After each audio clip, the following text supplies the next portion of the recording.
नमस्कार मित्रांनो, मी धनजोत फार्ममधनं बोलतो. बघा कसं धुकं पडलेलं आहे आपल्याकडे. मी आज पिल्ल डिलिव्हरीसाठी चाललोय. आमच्या 2 किलोमीटरच्या पुढे इतकं धुकं आहे आपल्याकडे. आज आपल्या फार्मवर पण धुकाचे. आणि हे बघा पिल्लांची डिलिव्हरी द्यायला चाललो आहे आज. झालं मित्रांनो, त्यामुळे आपल्याला डिलिव्हरी द्यायची वेळ आली आहे. ते पण आपण केलंच पाहिजे. बिझनेस चालू केलाय म्हणजे सर्व काम करणंचे केलंच पाहिजे.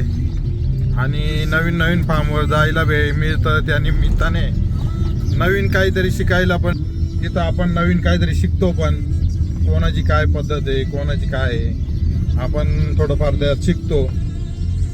नवीन नवीन गोष्टी बघायला मिळतात. त्यामुळे ह्या गोष्टी केल्याच पाहिजे. डिलिव्हरी दिली म्हणजे ब्रुडिंगची प्रत्येकाची वेगवेगळी थेअरी असते.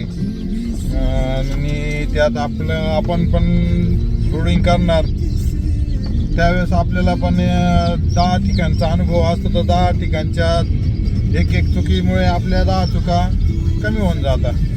तर केलं पाहिजे. माझ्या हिशोबाने डिलिव्हरी पण दिली पाहिजे.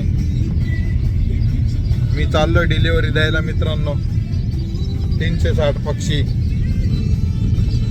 माझ्यापासून 160 किलोमीटर आहे.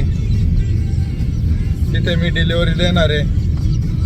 तिथं डिलिव्हरी दिल्यानंतरचा व्हिडिओ बनवतो मित्रांनो. दाखवतो कशी तयारी केली आहे, समोरच्यानी काय केलेलं आहे, काय नवीन पद्धत आहे, काय नाही. बघू गेल्यावरती येईल लक्षात आपल्या. नमस्कार, धन्यवाद.